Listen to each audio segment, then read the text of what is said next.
تو جب نبی صلی اللہ علیہ وسلم نے فرمایا نا کہ تم موت کے بعد دوبارہ زندگی ملے گی, تمہیں اللہ کے سامنے حساب و کتاب دینا ہے, تو وہی مشہور سوال تھا سأل سائل بعذاب واقع.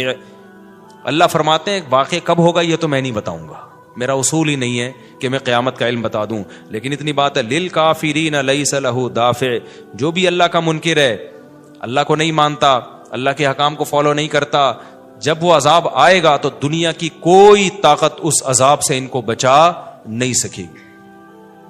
تعرج الملائکۃ والروح الیہ فی یوم کان مقدارہ 50,000 سنہ, 50,000 سال کا ایک دن ہوگا.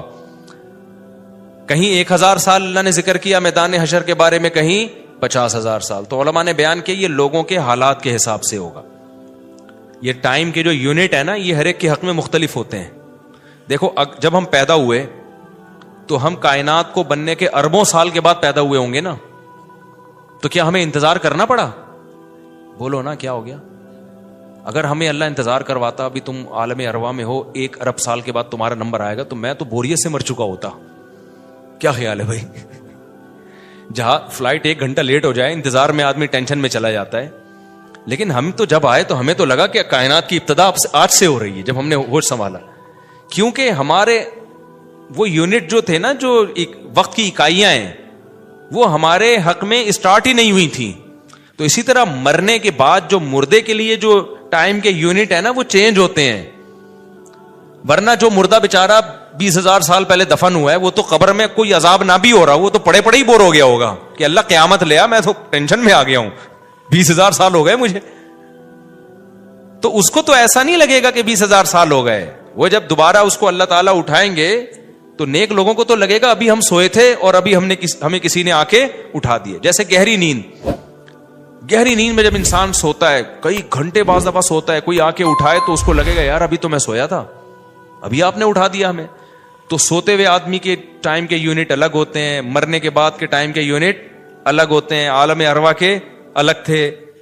اور بعض تو یہ بھی میں نے سنا ہے کہ دوسرے سیارے پہ آپ چلے جائیں نا زمین کے علاوہ, تو وہاں بھی ٹائم کے یونٹ چینج ہو جائیں گے. تو اسی طرح آخرت کے ٹائم کے یونٹ بالکل الگ ہے. ایک دن 50,000 سال کی, دنیا کا جو 50,000 سال ہے نا وہ وہاں کا ایک دن ہوگا. کسی کے حق میں 1,000 سال, کسی کے حق میں 50,000 سال. یہ وہ ہے جب حساب و کتاب جس میں ہوگا تو اللہ نافرمانوں کو عذاب سے پہلے نا حساب و کتاب کا عذاب دیں گے. اللہ ہم سب کو اس عذاب سے محفوظ رکھے, جس کو قرآن نے ایک جگہ بیان کیا, یجعل الولدان شیبا, وہ ایسا دن جو بچوں کو بوڑھا کر دے, ایسا دن یفر المرء من اخیہ, انسان اپنے بھائی سے دور بھاگے. اس لیے بڑے بڑے اللہ والے وہ جہنم سے زیادہ پناہ مانگا کرتے تھے میدان حشر کی سختیوں سے. جہنم تو اس سے زیادہ سخت ہے, لیکن وہ میدان حشر کوئی کم چیز نہیں ہے, وہ کوئی کم عذاب نہیں ہے.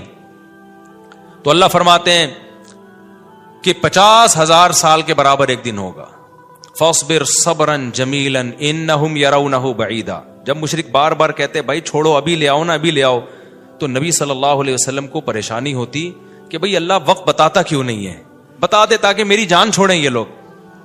تو اللہ نے پیغمبر صلی اللہ علیہ وسلم کو تسلی دی, فاصبر صبرا جمیلا, اے نبی آپ صبر جمیل کریں. صبر جمیل وہ صبر ہے جس میں ذرا بھی شکایت نہ ہو. انہم یرونہ بعیدا, اے نبی یہ لوگ سمجھتے ہیں اس کے آنے میں بہت ٹائم ہے, لاکھوں کروڑوں سال ہیں. ونراہ قریبا, جبکہ ہم دیکھ رہے ہیں بس آنے والی ہے. کیوں؟ جب آپ مر گئے نا, ابھی دیکھو ہو سکتا ہے 1,000 سال باقی ہوں قیامت آنے میں, ہو سکتا ہے 20,000 سال باقی ہوں, لیکن ہمارے مرنے کے بعد ہمیں نہیں لگے گا 20,000 سال, ہمیں تو ایسا لگے گا ابھی ہم مرے تھے اور اتنی جلدی اللہ نے قیامت قائم کر لی. تو ہمیں تو اپنی موت کے حساب سے چلنا ہے بھائی. ہمیں کیا پتا کہ ہمیں کیا کرنا ہے اس سے کہ 50,000 سال بعد قیامت آئے یا 1 کروڑ سال بعد آئے. جب ہم مر گئے تو ہماری قیامت واقع ہو گئی ہے, ٹائم کے یونٹ ہمارے حق میں چینج ہو جائیں گے. تو اس لیے اللہ کہتے ہیں انہم یرونہ بعیدا, اے نبی یہ سمجھتے ہیں بہت بعد میں آئے گی قیامت. ونراہ قریبا, ہم تو دیکھ رہے ہیں کب ہے, بالکل قریب ہے, کوئی زیادہ ٹائم نہیں ہے. یوم تکون السماء کالمہل, اللہ فرماتے ہیں جس دن آسمان تیل کی تلچھٹ کی طرح ہو جائے گا, ایسے پگھل جائے گا آسمان. اتنی بڑی تباہی آنے والی ہے اس کائنات پہ جس پہ ہم فخر کر رہے ہیں, اس یہاں کے شاپنگ سینٹروں پہ فخر کر رہے ہیں. میں بھی ایک پروگرام میں گیا نا اسلام آباد میں, بڑا زبردست پروگرام تھا, بڑے بڑے تاجر آئے ہوئے تھے, تھوڑا سا موٹیویٹ کرنا تھا لوگوں کو تاکہ پیسہ کمائیں, تو یہ تو اچھی بات ہے. اسلام تو آپ کو بزنس کا, پیسہ کمانے کا حکم دیتا ہے تاکہ ہم بھکاری پن سے نکلیں. بھکاری پن کو تو پسند نہیں کیا گیا نا. ایک شخص بھیک مانگتا ہے, نبی نے اس کو پسند نہیں کیا, تو پوری قوم, پورا کنٹری بھکاری بن کے IMF کے سامنے کشکول لے کے کھڑا ہوا ہو, تو ہمارے نبی اس کو پسند کریں گے کہ کوئی مسلمان قوم ہو اور قومی سطح پہ بھکاری بن چکی ہو؟ تو یہ علماء کی ذمہ داری ہے لوگوں کو پیسہ کمانے کی ترغیب دیں, بزنس کی طرف لے کر آئیں. یہ مذہبی ذمہ داری ہے. تو میرا اس میں کوئی کمیشن نہیں تھا, میں گیا, میں نے تقریر کی. لیکن ایک چیز کا مجھے اندازہ ہوا کہ یار ایک چیز یہاں پیدا ہو رہی ہے, پیسہ کمانے کے ساتھ پیسے کی محبت بھی آ رہی ہے. تو مجھے خیال ہوا میں اپنی اسپیچ میں ایک بات کہوں کہ آپ یہاں آئے ہیں, سارے ارب پتی کروڑ پتی تاجر ہیں, سب اپنے اپنے تجربے شیئر کر رہے ہیں کہ میں یہ کرتا تھا, آج میں نے اتنے روپے کما لیے, میں یہ کرتا, تاکہ لوگوں کو موٹیویشن ملے. اچھی بات ہے, بہت اچھا پروگرام تھا. تو مجھے خیال ہوا کہ ایک بات میں کہوں کہ ضرور, لیکن ایک چکر نا ہفتے میں ایک دفعہ قبرستان کا ضرور لگایا کرو, تاکہ نیتیں ٹھیک ہو جائیں پیسہ کمانے سے. ایسا نہ ہو یہ پیسہ قارون بنا دے آپ کو. ایک دفعہ ایسا کیا کرو, جیسے یہ پروگرام ہو رہا ہے بڑا زبردست, لوگ آ رہے ہیں, ایوارڈ مل رہے ہیں, اور تو یہاں سے نکل کے, لیکن میں نے کہا نہیں, میں نے کہا یہ ان کے مینٹل لیول سے نا اوپر کی چیز, ہر چیز ہر جگہ کہنے کی نہیں ہوتی. یہ کہیں گے مفتی صاحب رنگ میں بھنگ ڈال کے چلے گئے. اچھا بھلا ہم دیکھ رہے تھے اتنے کروڑ پتی لوگوں کو سن کے ہمیں بھی خواب آ رہے تھے, کل ہمارے پاس لینڈ کروزر ہوگی, 4 شادیاں ہوں گی, اب پیسہ ہوگا زبردست, یہاں جائیں گے وہاں جائیں گے. یہ مولوی نے آ کے یہاں بھی کیا کر دیا, قبرستان کی باتیں شروع کر دی.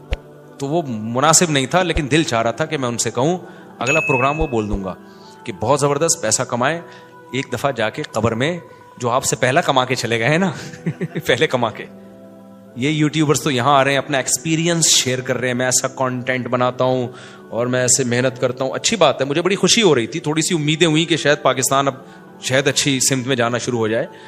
تو مجھے ان پہ وہ کوئی نہیں, وہ تو بہت اچھا کر رہے تھے, بلکہ یہ تو ایک ظرف کے بڑے ہونے کی بات ہے کہ آپ بتائیں کہ میں نے پیسہ ایسا کمایا, ورنہ لوگ بتاتے کہاں ہیں.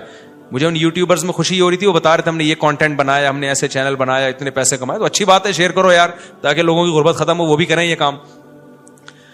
لیکن ساتھ ساتھ ایک بات, یہ پیسہ آپ کو سلیمان علیہ السلام جیسا بھی بنا سکتا ہے, اور قارون اور فرعون جیسا بھی, ابو بکر عثمان جیسا بھی بنا سکتا ہے, اور ابو جہل جیسا بھی بنا سکتا ہے. کیا خیال ہے, یہ سارے پیسے والے لوگ تھے نا. تو آپ پیسہ کما کے سلیمان علیہ السلام جیسے شکر گزار بن جاؤ, عثمان ابن عفان جیسے غنی بن جاؤ, عبد الرحمن بن عوف جیسے بن جاؤ. اس کے لیے ضروری ہے کہ ہفتے میں ایک دفعہ قبرستان کا وزٹ اپنے خرچے پہ کر لیا کریں, اور ایسے ہی نہیں گزرتے ہوئے, وہاں جا کے کھڑے ہو کے قبروں پہ دیکھا کریں کہ میں جتنا بھی بڑا بن جاؤں, میرے یوٹیوب پہ چینل پہ 10 ملین بھی سبسکرائبر آ جائیں, لیٹنا میں نے کہا ہے تھوڑے دنوں میں جا کے بھائی اس قبر کے اندر. لہذا اس پیسے سے میں اس قبر کی تیاری کر لوں تو فائدہ ہے. اور اگر یہ لینڈ کروزر ہی میرا مقصد ہے, اور میرا مقصد عیاشی ہی ہے اور شو مارنا ہی ہے, تو بھائی پھر یہ تو قارون نے آپ سے زیادہ کما لیا. ان خزانوں کے ساتھ ہی زمین میں دھسا ہے وہ. سمجھتے ہو گے نہیں سمجھتے ہو تو تھوڑا سا کبھی کبھار جب بڑے بڑے پروگراموں میں جایا کرو تو تھوڑا سا قبرستان میں. ہمیں تو اللہ نے سہولت دی ہے, بہت خطرناک قبرستان ہے یہ جو ہے نا, کیونکہ گورنمنٹ نے لائٹیں کہیں بھی نہیں لگائیں, تو یہاں تو 2-4 لائٹیں تھی, چرسیوں نے چوری کر لی. اب اندھیرا ہوتا ہے اس میں, اس سے بڑا فائدہ ہوتا ہے. اور جن بھوت بھی لوگوں کو نظر ہوتے نہیں ہیں جن یہاں پر, لیکن لوگوں کو نظر آ رہے ہوتے ہیں, ڈرے ہوئے جا رہے ہوتے ہیں نا. سرکٹا ایک دن نظر آیا کسی کو, بعد میں پتا چلا وہ کمبخت, وہ نہیں سویٹر نا یہاں تک اس نے کیا ہوا تھا, سر ہی نہیں تھا اس میں. سویٹر یوں کر کے نا قبرستان پہ بیٹھا رہتا تھا, لوگ بھاگ جاتے تھے, بس سرکٹا آیا ہوا یہاں پہ, ٹھیک ہے نا.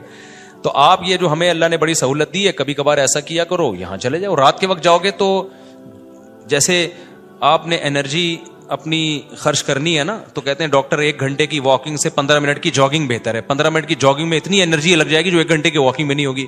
تو دن میں قبرستان 100 دفعہ جانے سے بہتر ہے رات میں 2:30 بجے 1 دفعہ چلے جاؤ. بس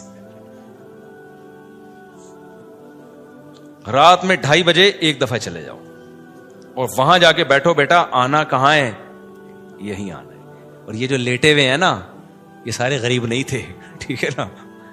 ان میں بہت سارے کروڑ پتی تھے, ارب پتی تھے, 4 شادیوں والے بھی تھے, 1 والی بھی تھے, اور بچوں والے بھی تھے, بغیر بچوں والے بھی تھے, جوان بھی تھے, بڈھے بھی تھے, 30 سال کے بھی تھے, 15 سال کے بھی تھے, 6 مہینے کے بچے بھی تھے. کیا نظر آ رہے ہوں گے, قبریں جا کے دیکھو. کل ہوس اس طرح سے ترغیب دیتی تھی مجھے, وہ ایک شاعر نے بڑا شعر کہا ہے کہ مجھے ہوس جو ہے نا وہ ترغیب دیتی تھی. ہوس نہیں ہوتی پیسوں کی دولت کی کہ یہ سکندر ہے, ہاں وہ کہ جو ہے نا, مجھے پورا شعر یاد نہیں, 20 سال ہو گئے سنے ہوئے اس کو. اس کا خلاصہ بتا رہا ہوں کہ ہوس مجھے ترغیب دیتی تھی کہ بھائی پیسہ کماؤ, پھر یہ عیاشی اور اتنی عزت اور ایسا کچھ ہوگا اور بڑے مزے ہوں گے نا, اور نائٹ کلب جائیں گے, شرابیں پیئیں گے اور یہ کچھ کریں گے. کہہ رہے ہیں ایک دن کیا ہوا, مجھے جو ہے قبرستان سے میرا گزرنا ہوا,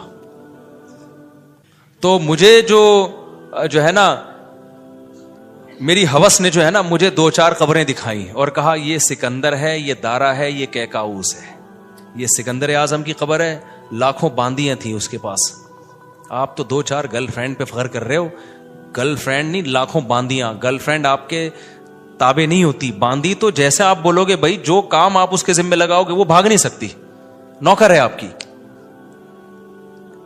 تو اتنی بڑی بڑی دنیا انہوں نے روئے زمین پہ حکومتیں کی ہیں.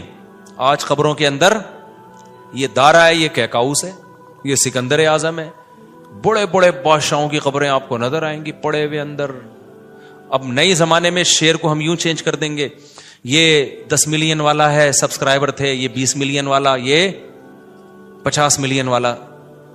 ایک ایک کلپ بعض ایسے مشہور ہو جاتے ہیں, کھجا بھی رہے ہوں گے نا, بس یہ اپنی کھجانے کی ویڈیو ڈال دیں یوٹیوب پہ, لاکھوں